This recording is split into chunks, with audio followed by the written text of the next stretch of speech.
Hey everybody, it's Gina from Carver Distillery. I'm here at South Lindale making a delicious Sazerac with our Runestone rye. Let's take 2 ounces of Runestone, and then we are actually going to use a 1/4 ounce of our everlasting absinthe. Some of you wash your glass with the absinthe. We are going to leave it in the cocktail.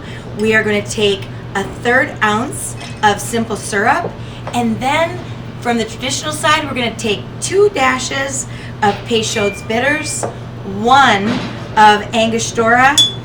We are going to stir this up, get it all nice and chilled, perfect for our springtime deck time. Everybody getting ready to enjoy some barbecue with a Sazerac. Then we are going to pour over a beautiful cube of ice, and we are going to finish off with the oils of a lemon peel.